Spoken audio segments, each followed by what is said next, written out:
Hello foodies, welcome to Indian traditional foods. ఇవాల్టి recipe ఏంటి అంటే ఎండు చేపల పులుసు. దాన్ని ఎలా ప్రిపేర్ చేయాలో అనేది ఈ వీడియోలో చూపించాను. ఎండు చేపలంటేనే చాలామంది స్కిప్ చేసేస్తారు, కానీ నేను చేసిన విధంగా చేస్తే మాత్రం సూపర్గా ఉంటుంది. ముందుగా ఎండు చేపల తలలు తోకల్ని ఈ విధంగా తీసేసుకోవాలి. తర్వాత 2 సన్నగా తరుక్కున్న ఆనియన్స్ మరియు 4 పచ్చిమిర్చిల్ని తీసుకోవాలి. ఒక నిమ్మ సైజ్ అంత చింతపండుని నానబెట్టుకోవాలి. తర్వాత కొత్తిమీర, తగినంత మెంతిని తీసుకోవాలి. స్టవ్ని వెలిగించి ఒక చిన్న కడాయిని పెట్టుకుందాం. అందులోనే ఎండు చేపల్ని వేయించుకుందాం. గుర్తుపెట్టుకోండి, లో ఫ్లేమ్లోనే 3 నిమిషాల పాటు వేయించుకోవాలి. ఇదిగో ఇప్పుడైతే లో ఫ్లేమ్లో అయితే చక్కగా వేగాయి. తర్వాత దీన్ని వాష్ చేసుకుందాం. ఒక గిన్నెలో వాటర్ తీసుకొని అందులో 1 స్పూన్ సాల్ట్ వేసి ఈ ఎండు చేపల్ని యాడ్ చేసుకుందాం. తర్వాత నేను చూపిస్తున్న విధంగా 2 సార్లు వాటర్ పోసి కడుక్కోవాలి. మళ్ళీ ఉప్పు వేయాల్సిన పని లేదు.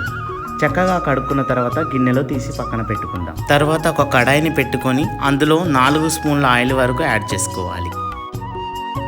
ఆయిల్ హీట్ ఎక్కాక అందులోనే ఉల్లిగడ్డలు, పచ్చిమిర్చిల్ని యాడ్ చేసుకుందాం.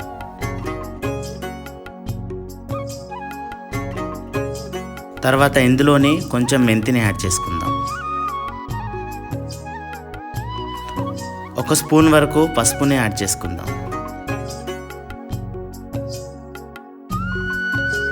ఆనియన్స్ అనేది ఈ విధంగా ఫ్రై అయ్యాక అందులోనే ఎండు చేపల్ని యాడ్ చేసుకుందాం. ఎండు చేపలు అనేవి ఈ విధంగా ఆయిల్లోనే ఫ్రై అవ్వనివ్వాలి.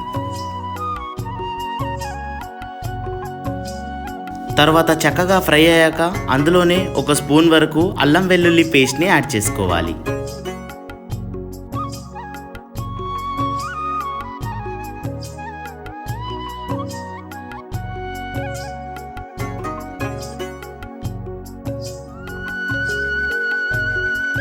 మూడు స్పూన్ల కారాన్ని యాడ్ చేసుకుందాం.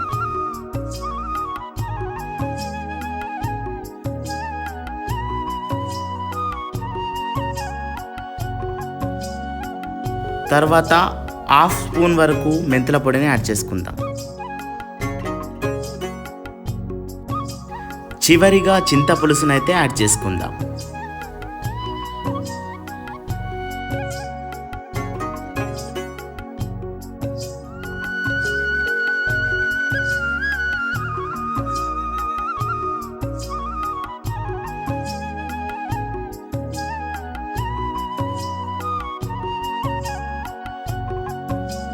ఒక స్పూన్ వరకు సాల్ట్ని యాడ్ చేసుకుందాం.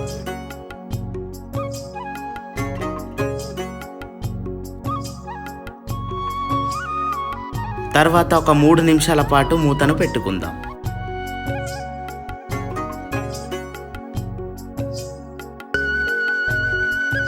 మూడు నిమిషాల తర్వాత మూత తీసి ఒకసారి కలుపుకుందాం. పులుసు అనేది ఈ విధంగా మరిగేటప్పుడే అందులోనే 1 స్పూన్ వరకు ధనియాల పొడిని యాడ్ చేసుకుందాం. అందులోనే ఫ్లేవర్ కోసం చిటికెడు జీలకర్ర పొడిని యాడ్ చేసుకుందాం. ధనియా పౌడర్ వేయడం వల్ల కర్రీ అనేది చిక్కగా ఉంటుంది. తర్వాత ఈ విధంగా దగ్గర పడ్డాక అందులోనే 1 స్పూన్ వరకు గరం మసాలాను యాడ్ చేసుకుందాం. ఎప్పుడైనా గుర్తుపెట్టుకోండి, గ్రేవీ అనేది ఈ విధంగా చిక్కగా ఉంటేనే టేస్ట్ అనేది బాగుంటుంది. చివరిగా కొత్తిమీరను యాడ్ చేసి సర్వ్ చేసుకోవడమే. చూశారు కదా, ఈ రెసిపీని ఎంతో సింపుల్గా ప్రిపేర్ చేసుకోవచ్చు. ఎండు చేపలంటేనే దూరం పెట్టే వాళ్ళకు ఒకసారి దీని రుచి అనేది తెలిస్తే వాళ్ళు విడిచిపెట్టారు. రెసిపీ నచ్చితే లైక్ చేసి మరిన్ని వీడియోస్ కోసం మన ఛానల్ని సబ్స్క్రైబ్ చేసుకోండి. Thank you for watching video.